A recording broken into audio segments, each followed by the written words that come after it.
Welcome to Moto Vecchio. My name's Clint Button, and I'm just a hobby metal worker. Now I'll tell you, I'm fully apprenticed as a professional sculptor and as an executive chef, and I'm very good at those things. Metalworking and metal shaping is what I do for fun, and my shop's a wreck. I'd love for it to be all pretty like they have on TV. I just ain't where I'm at, man. So we've had some friends had asked about my Arbor press. Now I've become a huge fan of using an Arbor press to produce certain shapes and to shrink metal. For aluminum, it's phenomenal. For steel, cold rolled steel, it's a little bit slower. But the benefit of shrinking with and doing moderate shaping with an Arbor press, it's dirt cheap. They're really cheap, and they're not complicated. The tooling that I use, okay, I literally didn't have any tooling. But let me set the camera up here on the stand and I'll explain this a little bit more, okay? I'll show you, it's just on a steel, a cast iron stand that I had, and I put it on a piece of channel that I notched out so I could use it as a regular Arbor press. The only real the benefit of an Arbor press in terms of use is you got to look at your throat. If you're picking one out, it doesn't need to be a 2-ton or a 3-ton or a huge one. The deeper the throat is, the more potential you have to shape with it. But let me hang the camera up, and we'll talk a little bit and try to give you a quick demonstration. This Arbor press is a number 2, which would be a 2-ton. It's a Famco. I like having the square ram because it allows you a little easier way to attach your tooling. It also, I've got a one with a round rim that's a lot bigger. The problem is that this one, you can take this plate off with 4 bolts, four cap screws. This comes right off, and so you can index this mechanism to fit wherever you want it to fit. Okay, so if you're only going, because you're only going to go a little ways with it, and if you have a round rim, it's a lot more tedious to try to set your tooling up.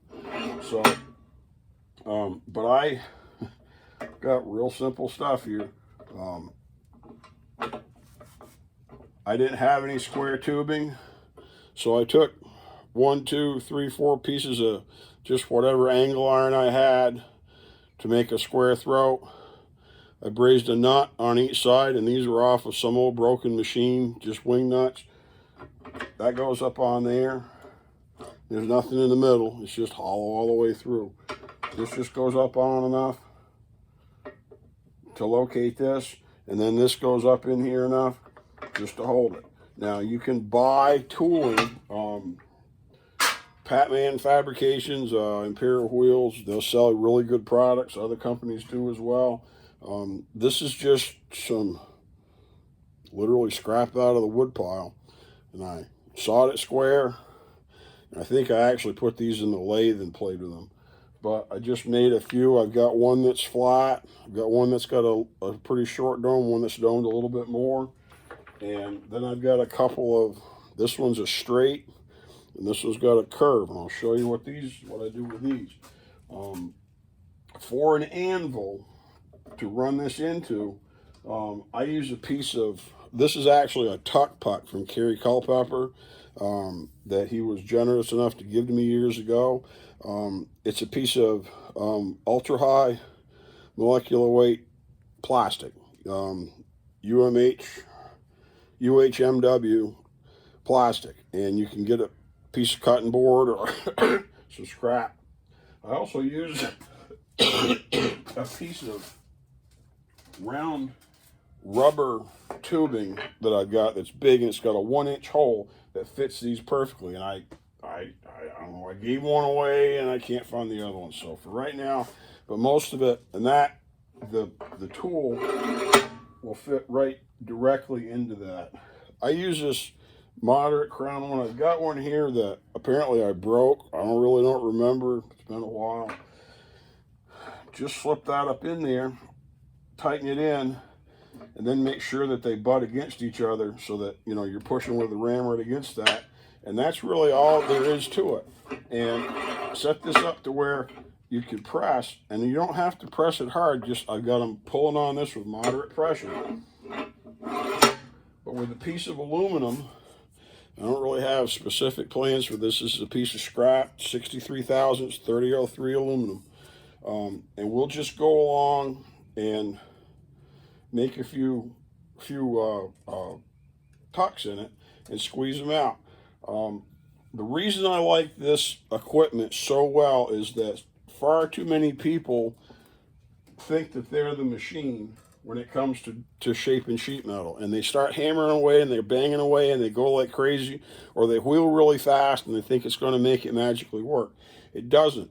You'd be better off to make fewer hits more accurately, like Peter Tomasini when he's blocking out that wheel arch on the Monero panel, that famous Monero panel. He lays out a line and he goes bang, bang, bang, bang, bang. Just goes right down the line. He makes perfect hits.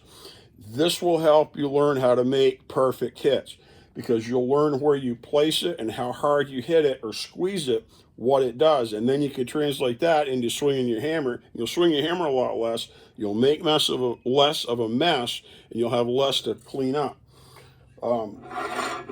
But let's just put a few tucks in this. Just squeeze it. Okay, that's all I did. Okay.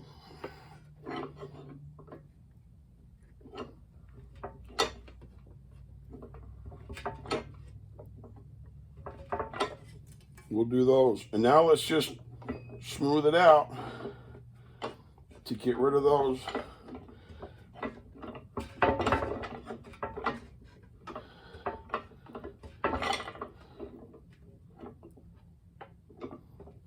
basically going back and hitting in between them, and then right on top of them. And what you'll find is it'll produce a really, really nice result. You can also take this and turn it over and use the flat side, and that helps you squeeze them out even a little bit better.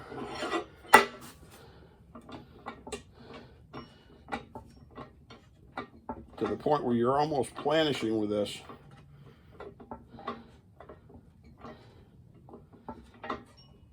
And what I've posted about online and talked about is how this tool, with a little bit of practice, you'll be able to shrink. Now see, we gathered that up. I've got a small crown starting there. We don't have any teeth marks in this metal, from like you get if you put this in a Lancaster with the tooth jaws and you squeeze it, it grabs it and it chews it up. This leaves it perfectly smooth. And the benefit of having it perfectly smooth is you don't have to fix anything. And so if you're careful, even if you don't have an English wheel, you can get so close to having a nice surface with this, it's just crazy. And you can work that and end up getting a very nice curve, nice surface, nice shrink, with that nice shrink started there, because this edge is shorter. We're getting some crown here. So then if you want to put some deeper tucks in it, you can move inside, give it a squeeze, and then just start working those out, just like we did before.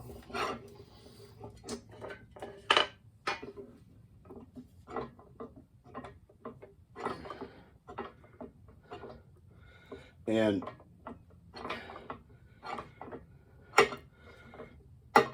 now, is this magic? No, it's a lot of practice is what it is. But this will teach you about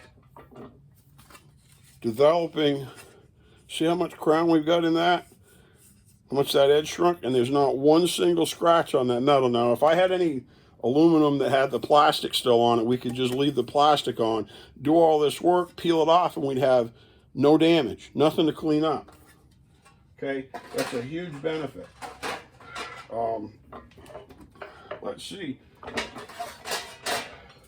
This is a piece of 18 gauge that we actually had used on the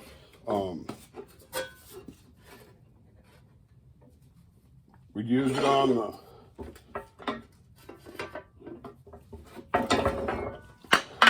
wow, see how nice those tucks look? See that? We'd run this on the Pullmax.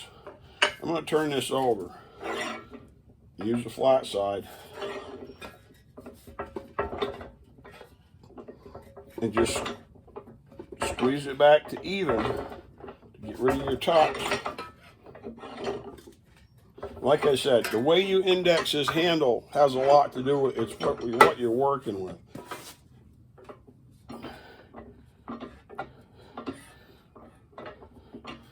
But making a motorcycle fender is pretty easy. The thing is, this will eat up your wooden dies, and so, but see, even with just that little bit of work, see how I shrunk that? I don't have any tool marks. It's just gorgeous. All right. One more thing to show you real quick before we call it quits. I'm gonna put one of these V tools in here. Now this, and obviously because this is square, it's easy to index it, to register it one way or the other. I'm going to go across with it. Put it right there. And let's just say we wanted to put a line in here, like a bead, like we didn't have a bead roller, okay? You could just even imagine if you were a little careful, I bet you could put a thing down here that's got a perfect groove in it. Now check this out. You can go around and put your line in.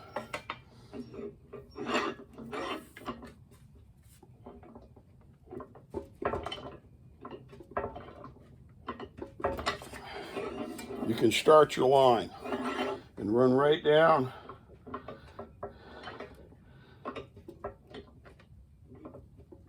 So if you were trying to do a character line, it's hard to show it in this light. See if I can turn it over.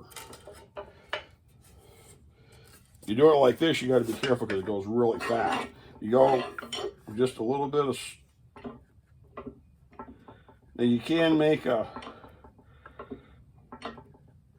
little bean bag or shot bag to have, but you can do this to start a line in. Works really good if you're working on something with a transition. Like I didn't do it with this piece, but it would be really easy to put this line in. And you just go right down and just squeeze it right in to get it started. Then I can work it the way I want. I don't know if that shows you all enough of how I use this tool, but for shrinking aluminum, for doing certain shapes, you know, and there's a lot of shapes like a Model A quarter panel where you basically got a relatively flat piece with a crown along the edge, and you can have your two crowns, and you can do all that with an English wheel. And something like this, you can shape that whole edge and make that really nice crown. And because you're not putting tool marks in the metal, you don't have to clean it up. And it'll make you so much more accurate swinging a hammer. It's hard to describe. Spend some time, make a few motorcycle fenders or just shapes like that. See how far you can shrink it, because you can really go nuts shrinking with this. And I mean, it won't do just everything, but boy, what it will do is just really great. So I hope that helps for Chris and Charlie and the guys that wanted to see how this works. Still hadn't figured out how to put a pedal on this to make it work, but that's the next step. But you can carry your shrink deeper and then just squeeze it all the way out. And you sort of end up having to be careful because you can actually do more stretching. Like, see, I've kind of got a stretch there. But you can get a really nice curve in here, and you run that through the wheel just a little bit, and it's perfect. All right. Hope that helps you understand how I use an arbor press in my messy shop when I rarely have time to use it. There's some tools I made by hand. Call Pat Brubaker, get some good tools for it, tooling for it. Get you an arbor press. You won't regret it.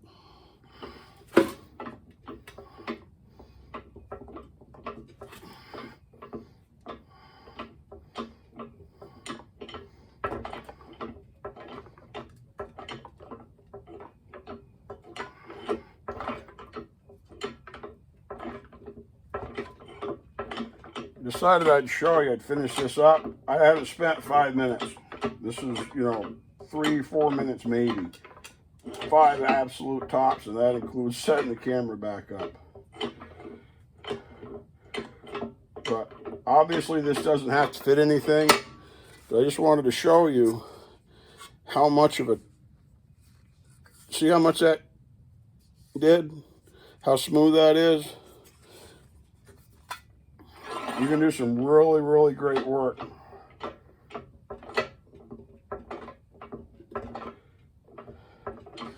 And if you don't have something like a tuck puck that's concave in the middle, it's real easy to do something and have a circle cut out and have just a beveled line, bevel the edge a little bit. You could stack up a couple pieces of this, one piece on top and then a ring on top and one on the bottom. And if you can glue them together or whatever, I bet it'll work just great. But you can smooth this up so well with nothing but the Arbor press. And there's none of that chewed up edge. Like if you put that in a Lancaster and crunch, crunch, crunch, crunch, crunch, you'd have little shavings everywhere. And even if if you're rich enough to have an Eckhold or a craft former, like mortal men don't have, it's still going to stipple that edge all up. This doesn't do anything to it. It makes a perfect surface. It leaves the surface fantastic. Give it a try. All right. Now I'm going to call it quits. Thanks for coming in.